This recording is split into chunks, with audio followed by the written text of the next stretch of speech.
बहुत बड़ा भर्ती घोटाला है। आप इसे समझिए कि संविदा कर्मी, मेरी कोई लड़ाई संविदा कर्मी से नहीं है। थे 12,199 पद, अब उसमें 10,000 पद जुड़ गए, अब उसके हो गए संख्या 22,000। अब ये बहाली आपको याद होगा अनुकूल जी कि जब पिछले बार हम प्रोटेस्ट किए थे तो उसी के 10-7 दिन के बाद जो है CGL 4 की बहाली आ गई। तो हम उनसे माफी मांगना चाह रहे हैं कि माफी मांग रहे हैं आपसे। लड़ाई आपके खिलाफ है ही नहीं, ये संख्या फ्रेश लोगों की। अगर कानून बनाने से, अगर बहुत सारे कानून बनाते हैं, दहेज प्रथा, बाल विवाह, ये विवाह, क्या दहेज नहीं लिया जाए? जो कानून बनाता है बैठ के वो दहेज लेता है।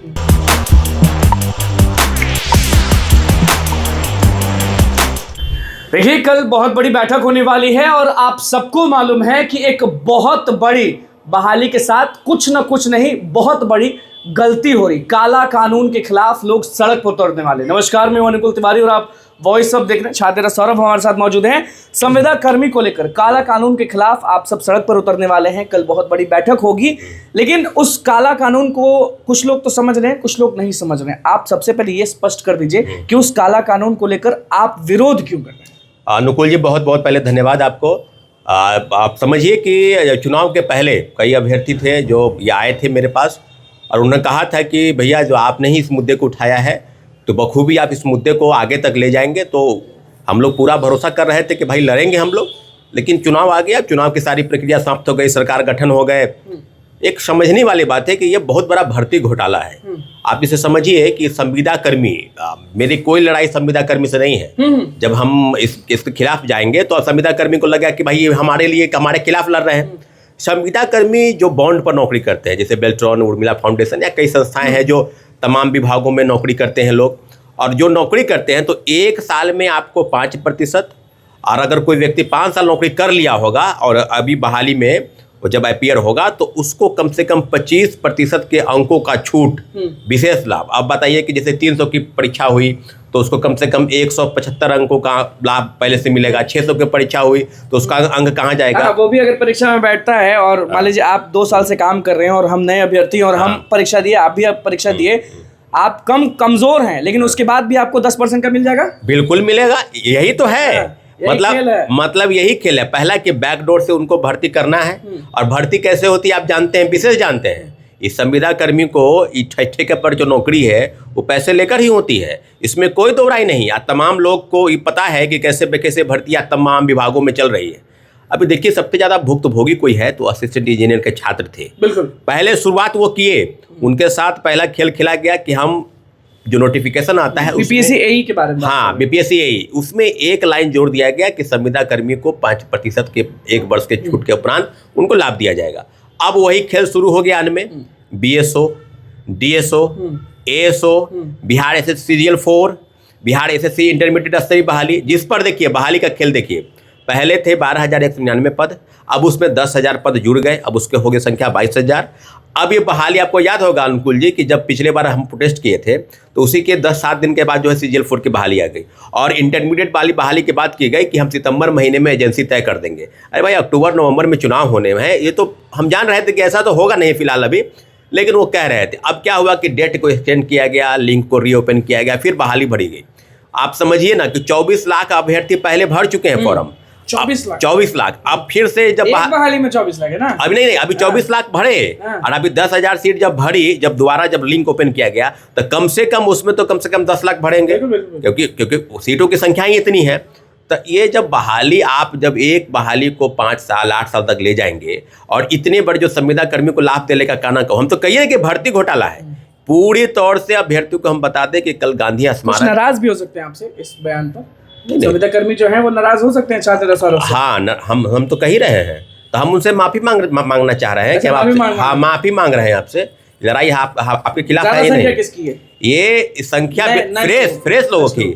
ये उनके लिए ऐसा है कि आप परीक्षा दे के भी फेल कर जाएंगे, आप मेरिट होते हुए भी आप पीछे हट जाएंगे। कितने लोग होंगे इसमें, अगर टोटल देखा जाए संविदा कर्मियों की संख्या जो है वो नए लोगों की, तो क्या होगी? अरे भाई, आप तो इंटरमीडिएट वाली बहाली की ही बात बता दी तो उसका कम से कम 30 लाख 35 लाख की संख्या तो उसकी है। CGL 4 की बहाली, ASO, DSO, खासकर उसकी बहाली की सब प्रक्रिया चल रही है। असिस्टेंट इंजीनियरिंग के छात्र पहले से भुक्तभोगी है। तो BPSC, BSSC, BTSC, उपाय तो यही है ना, अब हम दूसरा रास्ता तो नहीं, पहले कि ये कार्मिक विभाग जो कानून बनाती है, सामान्य प्रशासन विभाग, उसके पास हम लोग जाएंगे।